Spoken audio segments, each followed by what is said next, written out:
তৃণমূলের প্রাক্তন বিধায়ক হুমায়ুন কবির। আজ এমএলএ হোস্টেল থেকে জনতা উন্নয়ন পার্টির প্রার্থী তালিকা ঘোষণা করে জনতা উন্নয়ন পার্টির সুপ্রিমো হুমায়ুন কবির।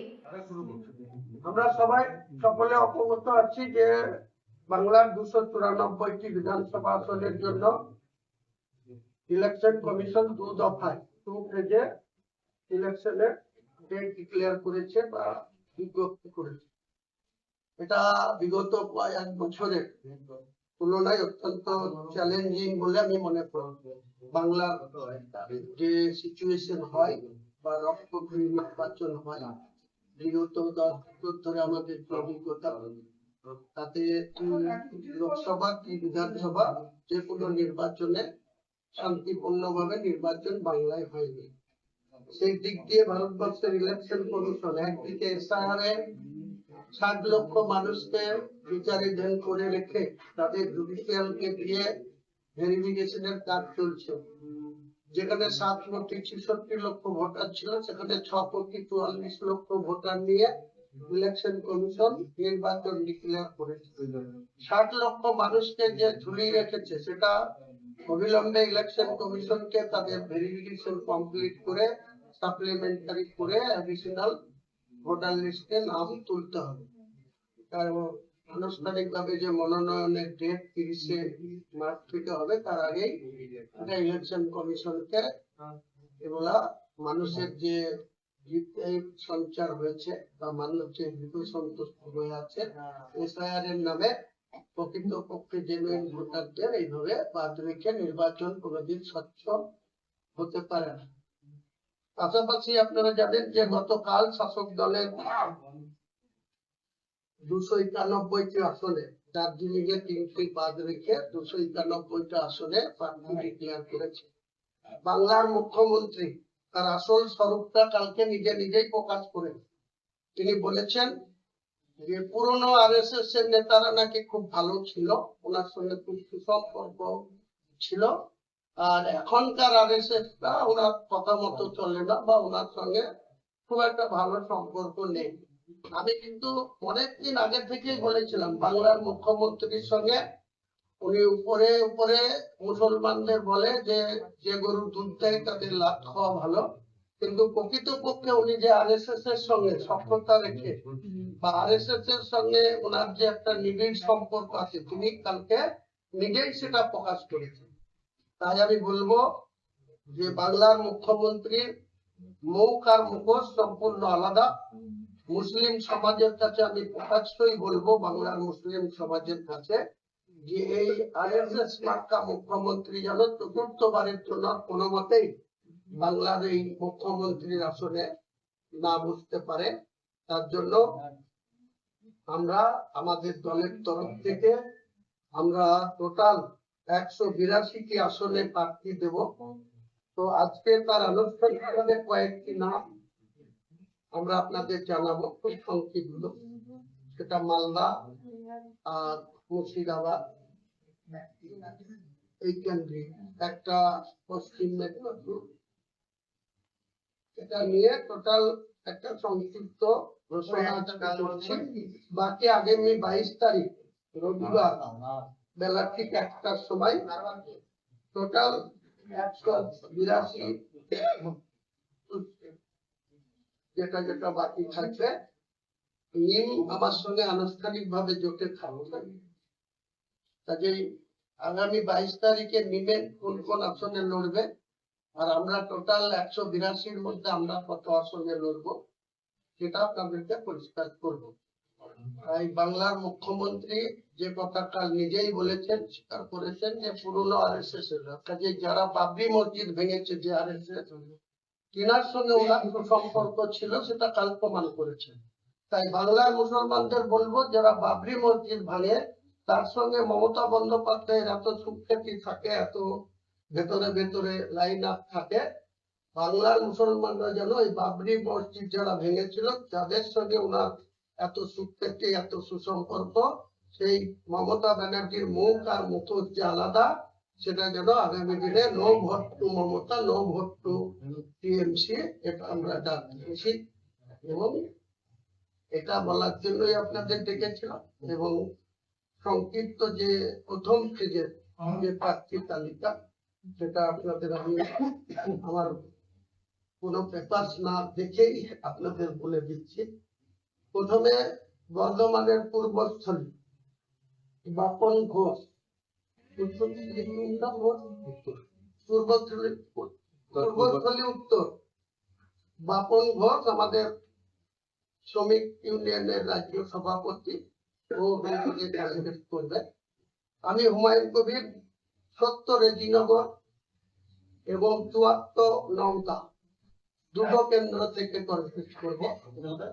70 রেজিনগর মুর্শিদাবাদে আমার হোম সিট, আমি যেখানে 2011-তে সেখানে এলেছিলাম।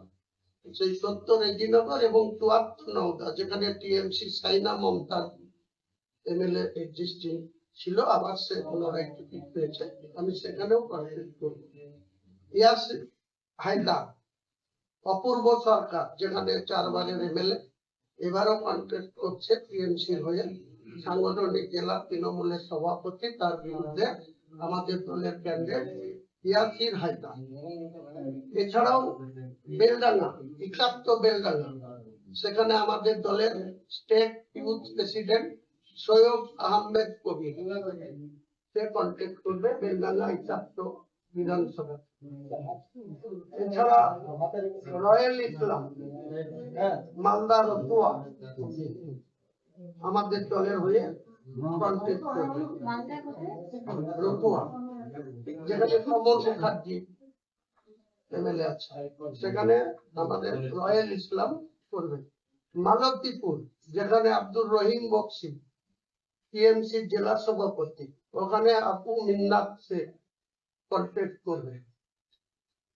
এছাড়াও বৈষ্ণবনগর মুশফরা বিবি, মালদা বৈষ্ণবনগর, ও কন্টেস্ট করবে। শহীদ আবু শহীদ, ও কন্টেস্ট করবে মানিক চক থেকে মালদা। এছাড়াও সুজাপুর থেকে আমাদের কন্টেস্ট করবে নাসিমুল হক। সৈয়দ আমাদের খুবাই আমিন সাহেব, আমি যেখানে এক্সিস্টিং এমএলএ 69 ভরতপুর, ওখান থেকে আমাদের আমিন সাহেব কন্টেস্ট করবে। আপনার বেহালা বেহালা পূর্ব অনুপম রোহাতজি, উনি বেহালা পূর্ব থেকে কন্টেস্ট করবেন। এছাড়াও আমাদের আরো অনেক লিস্ট তৈরি আছে। 22 তারিখে আমরা পূর্ণাঙ্গ লিস্ট আপনাদের জানিয়ে দেবো।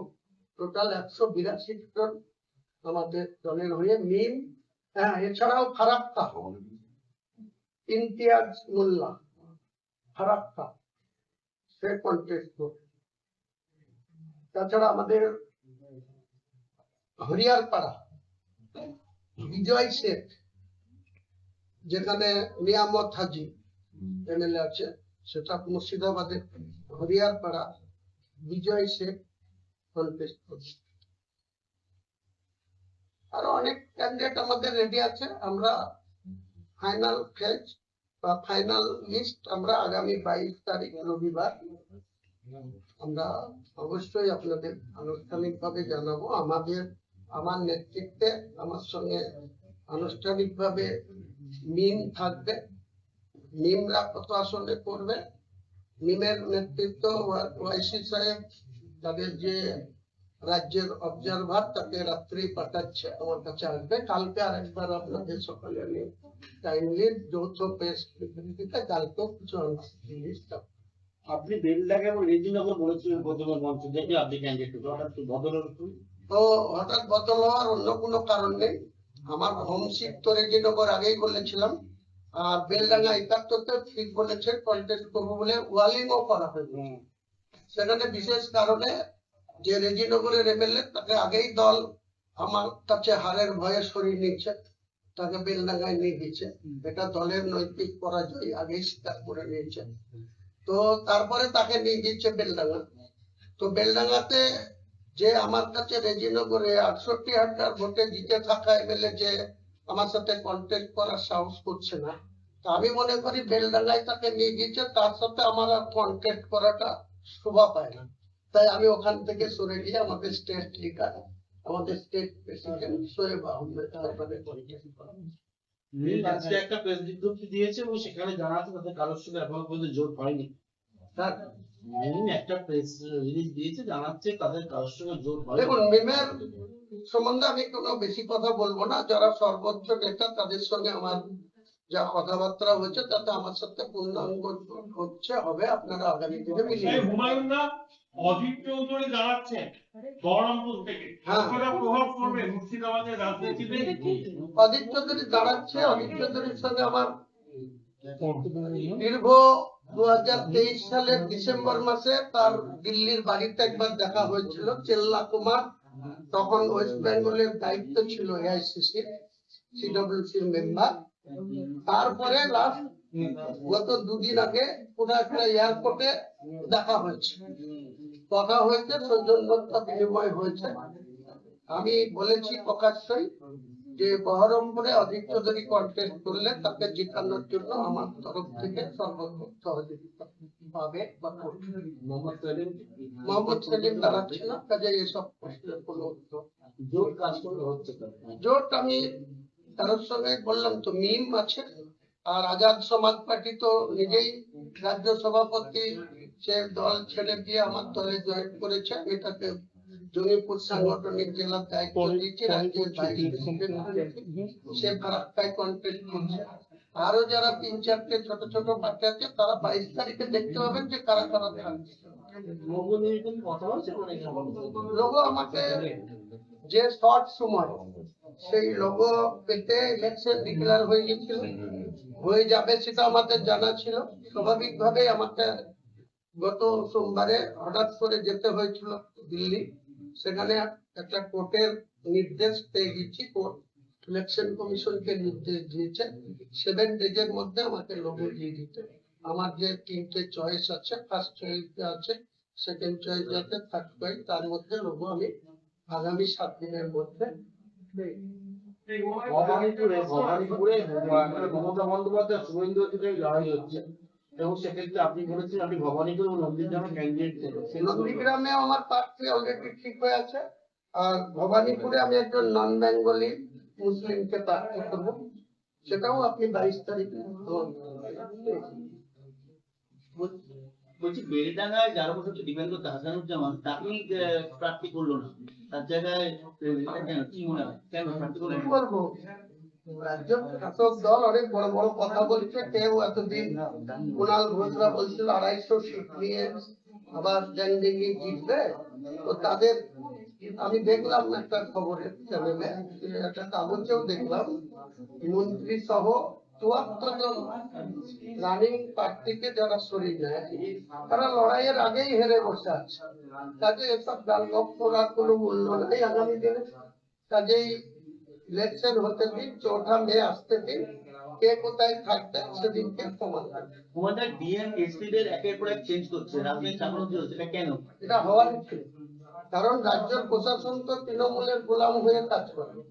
সে ডিজি বলুন, আর চিফ সেক্রেটারি বলুন, হোম সেক্রেটারি বলুন, এডিজি ল অ্যান্ড অর্ডার বলুন, রাজ্যের এসপিরা বলুন, আর থানার ওসিআইসি বলুন। তা এটাই হওয়ার ছিল। এটা গণেশ কুমার জি করছেন, খুব ভালো লাগছে, যেহেতু উনি দুটো ভেজে ইলেকশনের চ্যালেঞ্জ অ্যাকসেপ্ট করেছেন। ওনাকে তো পিসফুলি চ্যালেঞ্জ মানে ইলেকশনটা করতে হবে। তাহলে যদি তৃণমূলের তল্পি বাহকদের দিয়ে যদি প্রশাসনে রেখে নির্বাচন করে, আবার একটা রক্তক্ষয়ী নির্বাচন হতে পারে। তার জন্য তিনি আগে থেকেই ব্যবস্থা নিচ্ছেন, তিনার হাতে যখন সেই ক্ষমতা আছে তিনি করছেন, করতে এটা তো বাধা দেওয়া কারো উচিত না। আমি স্বাগত জানাচ্ছি করছেন। তার মানে হুমায়ুনরা বহরমপুরে তুমি প্রার্থী দিচ্ছ না, প্রার্থী দেবো, তাহলে সহযোগিতা করবে কিভাবে? সেটা অনেক পলিটিক্যাল লোকদের অনেক রকম কম্পালশন থাকে, ওটা আপনি এখন কি করে এই প্রশ্নের উত্তর হবে। প্রার্থী দিলে যতটা সহজ হবে, না দিলে একটু কঠিন হবে। আমিও 43 বছর পলিটিক্স করছি। মুর্শিদাবাদ জেলায় কার কোথায় অঙ্ক আছে, কোন অঙ্কে কাকে ঘায়ল করতে হবে, আমাকে খেলতে দিন না আমার মতো করে। সব জায়গায় আপনি প্রচারে যাবেন? কিন্তু হুমায়ুনদা অধীর বাবুর সঙ্গে তো আপনার ফেস টু ফেস দেখা হয়েছে, আপনি বলেছেন যে আপনি সহযোগিতা করবেন, কিন্তু অধীরবাবু শুধু তো নিজের কেন্দ্র বহরমপুর নয়, মালদা, মুর্শিদাবাদ, উত্তর দিনাজপুর, নদিয়া জেলাতেও একাধিক জায়গায় প্রার্থী দেবেন। তাদের ক্ষেত্রে আপনার স্ট্যান্ড পয়েন্ট। তেনাদের বিরুদ্ধে অলআউট আমি হলো কংগ্রেস যেখানে যেখানে প্রার্থী দেবে আমার কোনো বাধা দেওয়ার কেয়ার নেই, অধিকার নেই, আমি বাধা দেব না। সিপিএম যেখানে যেখানে প্রার্থী দিয়েছে 192, বাকি আরো যেখানে দেবে আমার তা নিয়ে কোনো বক্তব্য নেই। প্রত্যেকটা রাজনৈতিক দল তাদের মতো করে নির্বাচনের স্ট্র্যাটেজি ঠিক করবে এবং কন্টেস্ট করবে কাছে কাছে দিয়ে, এটা তাদের অধিকার। আমি 182টা আসনে প্রার্থী দেবো। সৌজন্যতা যেমন অধীনের ক্ষেত্রে দেখাবো, আর একটা দেখাতে পারি যেটা নওশাদ, সে যে ভাঙড়ে লড়ছে তার বিরুদ্ধে শওকতকে দিয়েছে, সেটাও আমার আগামী দিনে ওদের সাথেও কোনো জোট হচ্ছে না, কিন্তু নওশাদ যাতে বিধানসভায় যায় সেটা কিভাবে কি করা যায় সেটা নেক্সট দিনে ভেবে বলবো। মানে ব্যক্তিগতভাবে নওশাদ আর অজিতকে হ্যাঁ, এ করছে। আর যদি সেলিম দাঁড়াতো সেলিমের ক্ষেত্রে করতাম, কিন্তু যেহেতু সেলিম কন্টেস্টই করছে না আর প্রশ্নই নেই।